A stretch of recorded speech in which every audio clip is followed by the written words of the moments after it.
الحمد للہ وکفا وسلام علی عبادہ الذین اصطفیٰ اما بعد اعوذ باللہ من الشیطان الرجیم بسم اللہ الرحمن الرحیم شہر رمضان الذی انزل فیہ القرآن ھدی للناس وبینات من الھدی والفرقان فمن شہد منکم الشہر فلیصم ومن کان مریضا او علی سفر فعدۃ من ایام اخر صدق اللہ العظیم۔ رمضان المبارک شروع ہوا اور دو عبادتیں جو ہیں ان کا سلسلہ رات سے ہی شروع ہو گیا، پہلے تراویح اور پھر سحری کے وقت سے روزہ۔ اب تراویح بھی رمضان میں پوری روزانہ ہوگی اور روزہ بھی ہوگا، لیکن یہ دو بنیادی عمل ہیں، اور ان رمضان کی جتنی بھی عبادتیں ہیں، وہ چاہے اعتکاف ہو، وہ چاہے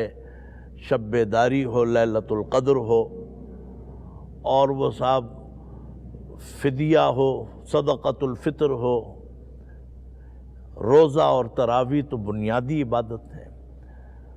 ان عبادتوں کے اندر بھی کچھ احکام اور مسائل ہیں جو بہرحال پیش آتے ہیں، اور ان کے حل اور ان کے جواب موجود ہیں۔ مثال کے طور پر روزے ہی کے بارے میں فرمایا کہ اگر روزے میں کوئی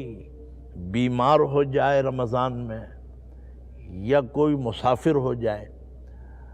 تو اس کا مطلب یہ ہے کہ وہ صورتیں بھی تقریباً بیان کی گئی ہیں کہ اگر رمضان کے مہینے میں ایسی حالت اور ایسے حالات پیش آ جائیں تو پھر فرمایا کہ آپ کو اجازت ہے کہ آپ روزہ چھوڑ دیں۔ میں اس میں بنیادی طور پہ جو بات عرض کرنا چاہتا ہوں وہ یہ ہے، اور اس کو بڑے غور سے سننے کی ضرورت ہے۔ روزے کے اندر، رمضان کے اندر روزہ کسی مجبوری سے چھوڑنے کی اجازت ہے، رخصت ہے، لیکن ترغیب نہیں دلائی گئی رمضان میں۔ اللہ اور رسول نے چھوڑنے پہ ترغیب نہیں ہے، بلکہ اگر زور ہے تو اس پر ہے کہ بھئی بہتر یہی ہے کہ تم روزہ رکھ لو۔ مریض ہو، ممکن ہے کہ چھوٹا موٹا کوئی مرض ہو، بیماری ہو، شکایت ہو، بہتر یہ ہے اگر تم سمجھتے ہو تو روزہ رکھ لو، یہ تمہارے لیے بہتر ہے۔ مسافر ہو، تمہیں اندازہ ہے کہ سفر کی حالت اور کیفیت کیا ہے، تو اس کے مطابق دیکھ لو، اگر تم روزہ رکھ لو تو بہتر ہے۔ تو میں نے عرض کیا کہ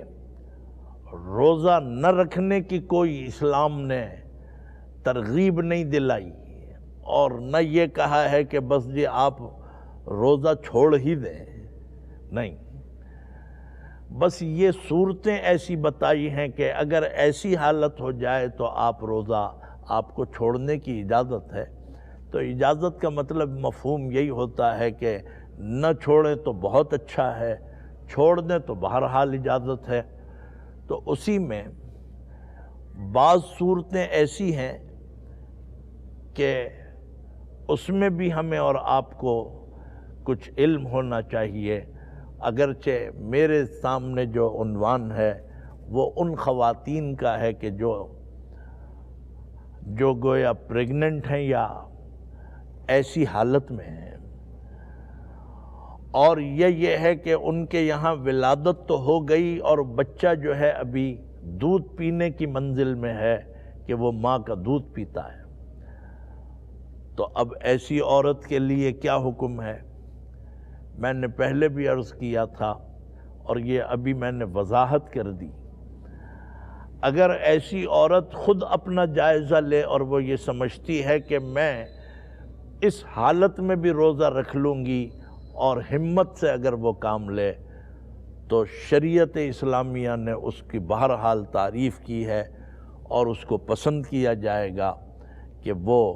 عورت اللہ کی نظر میں اس کی بڑی قدر و قیمت ہے کہ جو ایسی حالت میں بھی روزہ رکھ لے۔ میرا کہنے کا جو مقصد ہے وہ یہ ہے کہ ایسی حالت میں روزے معاف نہیں ہیں۔ بس اپنی حالت کو دیکھیں اور غور کریں تو اس کے مطابق فیصلہ کر لیں۔ چنانچہ اگر یہ حالت ایسی ہے کہ روزہ رکھنے سے اندیشہ ہے کہ اس عورت کو بھی نقصان ہو سکتا ہے یا وہ بچہ جو اصل میں پیٹ میں ہے اسے بھی نقصان کا اندیشہ ہو، تو ظاہر ہے کہ ایسی حالت میں اس قسم کی عورتیں جو ہیں اس زمانے میں روزہ چھوڑ دیں اور روزہ نہ رکھیں۔ اور جب رمضان گزر جائے تو بہرحال اس کی قضا تو لازمی ہے۔ اور اگر یہ ہے کہ بچہ دودھ پی رہا ہے، عام طور پہ اگر ایسی حالت میں اس میں بھی اندیشہ ہے کہ اس بچے کو نقصان ہو سکتا ہے اور گویا اس میں اس کی صحت متاثر ہو سکتی ہے، تو یہ سب حالتیں وہ ہیں کہ جو اسلام یہ کہتا ہے کہ ہم نے آپ کو اجازت دے دی ہے۔ لیکن میں پھر وہی بات کہوں گا کہ اگر آپ میں ہمت ہے اور آپ میں طاقت ہے اور آپ کا جذبہ ہے تو آپ ایسی حالت میں بھی روزہ رکھیں۔ میں یہ سمجھتا ہوں کہ اصل میں اسلام تو دین اسلام تو ایسا ہی ہے کہ جو اس نے کوئی سختی نہیں کی ہے، کوئی دشواری، جیسا کہ آیت قرآن کی ہے کہ لا یکلف اللہ نفسا الا وسعها، فرمایا کہ اللہ تعالیٰ نے کسی پر اس کی طاقت سے زیادہ کوئی کام اس کے اوپر نہیں رکھا ہے، لہٰذا روزہ اس کے لیے فرض ہے۔ اپنی حالت کی وجہ سے اگر وہ چھوڑ دے تو اس کے لیے اجازت ہے، اور بعد میں اس کو روزے قضا طور پر گویا رکھنے پڑیں گے۔